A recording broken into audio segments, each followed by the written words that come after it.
Hello दोस्तों, English by Anuj Kumar में आपका हार्दिक स्वागत है। आज मैं एक नया नियम लेकर आया हूँ हिंदी से अंग्रेजी में अनुवाद करने का। यह मेरा फर्स्ट वीडियो है। आप इस वीडियो को ज़रूर देखें। मैं प्रतिदिन एक वीडियो अपलोड करूँगा यदि आप लोग मेरा वीडियो को पसंद करेंगे।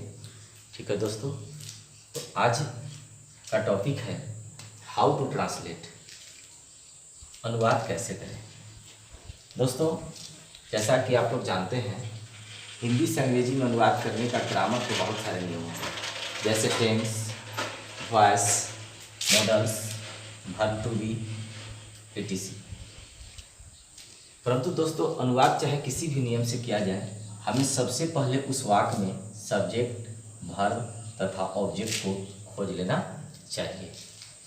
इन तीनों में से हमें सबसे पहले वर्ब को खोजना चाहिए, इसके बाद सब्जेक्ट को खोजना चाहिए और अंत में ऑब्जेक्ट को खोजना चाहिए।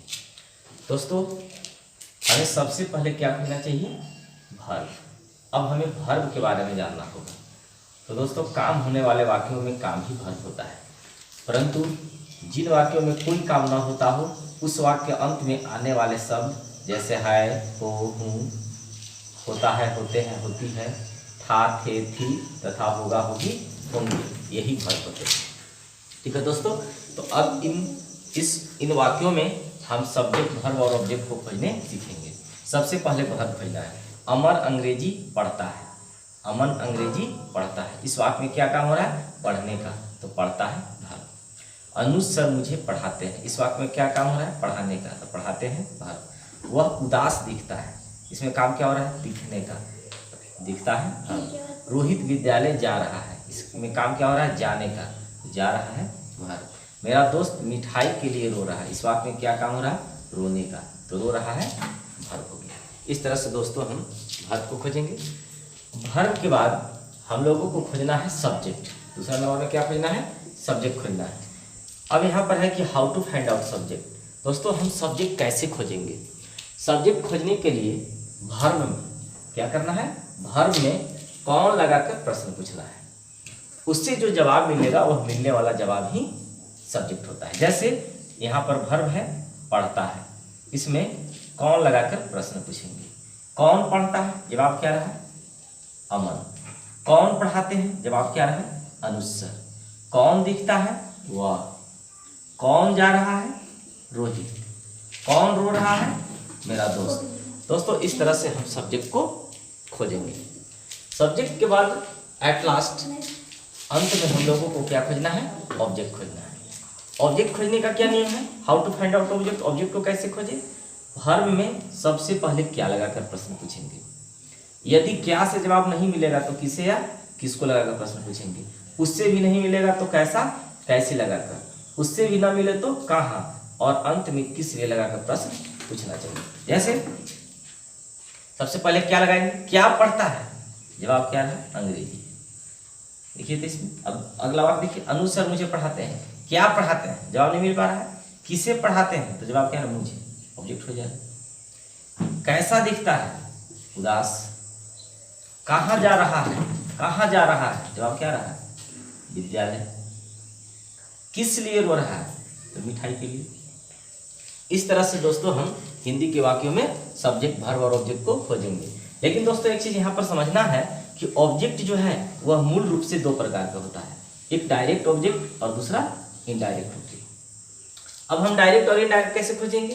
तो देखिए, जब वर्ब में क्या लगाकर प्रश्न पूछेंगे उससे मिलने वाला जवाब क्या हो जाएगा? ये हो जाएगा डायरेक्ट ऑब्जेक्ट। और जब हम किसे या किसको लगाकर प्रश्न पूछेंगे उससे मिलने वाला जवाब क्या हो जाएगा? Indirect object. जैसे एक सेंटेंस को हम लोग देखते हैं। जैसे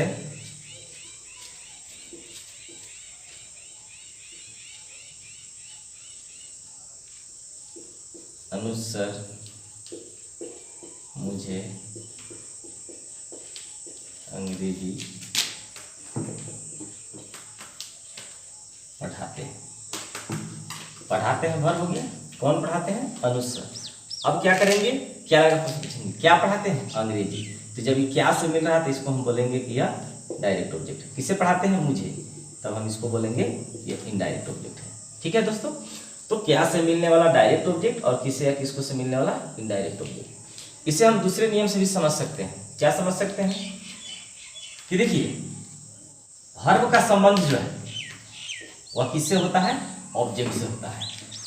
तो ऑब्जेक्ट से जब होता है वर्ब का संबंध, तो यहाँ पर समझना है कि वर्ब के अर्थ को जो शब्द पूरा कर देता है उसे डायरेक्ट ऑब्जेक्ट, और जो वर्ब के अर्थ को पूरा नहीं कर पाता है उसे इनडायरेक्ट ऑब्जेक्ट कहा जाता है। जैसे अनुज सर मुझे पढ़ाते हैं, अगर हम अंग्रेजी को छिपा दिए तो अनुज सर मुझे पढ़ाते हैं सिर्फ मिलता है, तो पढ़ाते हैं वर्ब हो गया। कौन पढ़ाते हैं? अनुज सर। क्या पढ़ाते हैं? जवाब नहीं आ रहा है। किसे पढ़ाते हैं? मुझे यहाँ पर ऑब्जेक्ट है, लेकिन क्या इसका अर्थ को पूरा कर पा रहा है?